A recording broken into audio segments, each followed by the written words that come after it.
네, 경찰대 수험생 여러분 반갑습니다. 여러분의 1차 합격을 축하합니다. 이제 자기소개서 작성 등 서류 제출 우선이고 또 신체검사 또 면접 남아있을 겁니다. 오늘은 여러분과 더불어서 자기소개서 작성에 대해서 팁을 드리고자 이 자리에 섰습니다.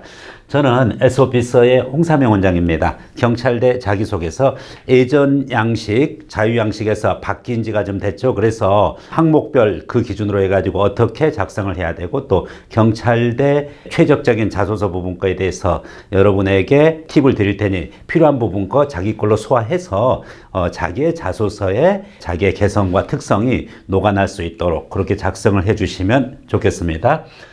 유의사항 몇 가지 부분인데 이 부분건 수험생들이 다 이미 알고 있는 내용들일 것입니다. 그래서 크게 문제되지는 않을 거고요. 쭉 한번 읽어보면 되겠어요. 특별한 거 없는 부분이고 면접평가에 불이익이 이제 부과되는 거니까 쓰지 말아야 될 것들, 수상실적, 구체적으로 점수화되어지는 것들, 이 부분 것은 기재해서는 안 되는 사항임에 유의해서 작성을 해주면 되겠습니다.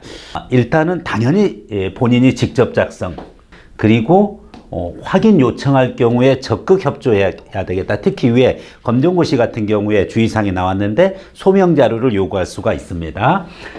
그 다음에 자기소개 고의적인 거, 불합격, 합격, 취소, 이거 다 동일하고요. 그 다음에 불이익이 따를 거니까 이의제기 안 하겠다는 서명을 하는 부분이죠.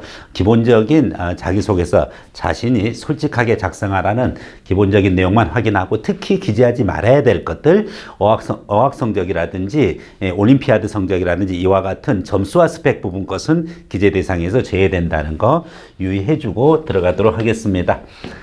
구체적으로 1번 항목서부터인데, 구체적으로 들어가기 전에 우리가 여러분에게 몇 가지 좀 알아야 될 것들이 있습니다. 그래서 그 부분 거 좀 먼저 확인을 하고 들어가겠습니다.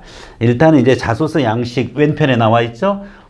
응시지구, 수험번호, 성명 이렇게 쓰도록 되어 있고요. 1번 항목서부터 이렇게 써들어 내려가는데 요 약간 히스토리를 좀 알 필요가 있습니다. 원래 경찰대 자소서는 예전에는 이와 같은 형식이 아니었고 A4 용지 4쪽 또 추가해도 됩니다. 자유양식이었고 완전히 백지 상태였어요. 그래서 자유기술형이었습니다. 정말 힘들었어요. 오히려 이때는. 무슨 내용을 기록해야 될지도 모르고 어떻게 해야 될지도 수험생들이 막막했는데 다행히 이제 최근 양식은 4개 항목, 그것도 친절하게 1, 2, 3번 항목은 대기업 공통 양식으로 지금 1번 항목 나오다시피 학업에 기울인 노력, 이와 같이 양식에서 학업에 기울인 노력, 배우고 느낀 점 중심으로 기술, 이와 같은 대교육 공통 양식이죠. 공통 양식을 기준으로 해가지고서 1, 2, 3번을 구성되어 있고, 그 다음에 이제 경찰대 고유 내용이죠. 경찰대 지원 동기랑 인생의 목표를 갖다가 역시 기술하는 그 방식은 특별하게 정해져 있는 것이 아니라 자수 범위 내에서 자유롭게 기술해달라. 이렇게 문항을 주고 있습니다. 그래서 예전 양식의 자유 양식보다는 오히려 좀 편해졌다라는 걸 여러분이 의식을 하고요. 그 다음에 과연 경찰대 자소서가 그럼 어떤 의미를 갖느냐 하는 부분이죠. 평가 자료로 이렇게 활용되어지느냐 부분인데, 작성된 자소서가 면접위원과 집단토론평가위원들에게 자료로 제공되어 기본적인 평가에 반영되고, 핵심적인 거는 자소서 자체로 많은 배점을 주지 않고 참고 점수로, 그러니까 레퍼런스 마크로 이렇게 들어가는 정도고요. 실제는 면접에 활용된다는 점에서 면접 전 사전평가 자료에 반영되고, 핵심적인 거는 면접 중 면접 점수에 자신의 그와 같은 자소서 내용의 일부를 가지고서 면접의 기초자료로서 활용하기 때문에 매우 중요한 의미를 갖는다 하는 거. 기본적인 참조평가, 그러니까 레퍼런스 마크, 참조 점수로도 반영이 되고, 그리고 추가적으로도 어떠한 면에서 면접의 핵심적인 그와 같은 기초자료이기 때문에 중요하다는 의미를 가지면 되겠습니다.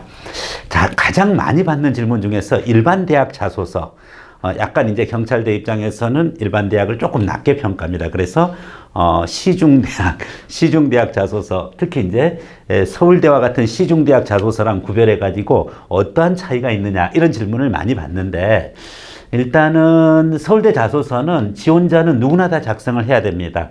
그래서 서울대를 지원하는 학생들은 이미 이제 고2 정도 되고 고3 올라갈 때 이 학생의 교과 내신을 통해 가지고 학교장 추천을 받느냐 마느냐 이미 결정이 되고 어느 정도 오랜 기간 준비를 하고 있습니다. 서류 준비하면서 차근차근 서울대 자소서를 준비를 갖고 사전에 많은 시간을 가지고서 원서 접수와 동시에 누구나 다 준비를 해서 서울대 자소서를 넣는 입장이지만 경찰대 자소서는 좀 달라요. 일단은 경찰대 자소서는 아무나 쓰는 게 아니죠. 1차 합격자에 한해서 작성하는 부분이고 1차 합격의 가능성이 있으면 1차 시험 보고 물론 바로 작성하겠지만은 실제 1차 합격 통지 받기까지는 손이 잘 안 잡혀요. 자, 그러면은 1차 합격하고 난 다음에 그 다음에 비로소 이제 자소서 작성이 들어가다 보니까 서울대 자소서만큼 오랜 기간 작성하는 것이 아니라 매우 짧은 기간 동안에 자신의 그와 같은 프로파일을 집약시켜야 된다. 이제 이런 면이 서울대 자소서랑 좀 다르다는 부분이고요.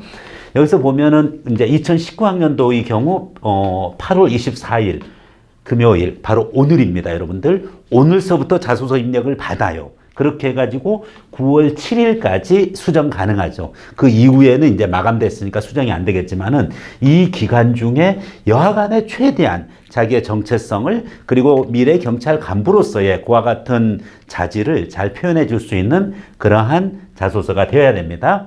자, 이런 상황에서 어떻게 준비를 해야 되느냐 하는 부분이죠. 결국은 자소서가 작성되어지는 과정 자체가 일반 시중대학들은 오랜 기간 동안 준비할 수 있지만은 경찰대 자소서만큼은 1차 합격 후에 불과 짧은 기간 동안 내에 작성되다 보니까 그 난이도가 뭐 쉽다 어렵다 이 차원이 아니라 작성 과정에서의 그와 같은 불리한 점이 있기 때문에 훨씬 더 어렵다고 이렇게 봐야 되고요. 제한된 기간 내에 순발력 있는 작성이 필수적이다. 뭐 미리 다 작성해 놓는 학생 거의 없어요. 그러니까 1차 합격하고 나서 최대한의 순발력을 발휘해서 작성을 하고 당장 오늘서부터 이제 입력을 받으니까 입력을 받아서 여태까지 작성해 놓은 것을 복붙하죠. 여러분 용어로 복사 붙여넣기 하는데 복붙해 가지고서 계속 수정을 하게 됩니다. 사실 그냥 지금까지 쓴 거는 초안에 불과해요. 얼마나 이것을 잘 가다듬느냐가 여러분의 몫이고 그것을 우리가 어떻게 잘 해내느냐가 관건입니다. 자, 그러면 이제 구체적으로 들어가서 자기소개서 형식을 보겠습니다.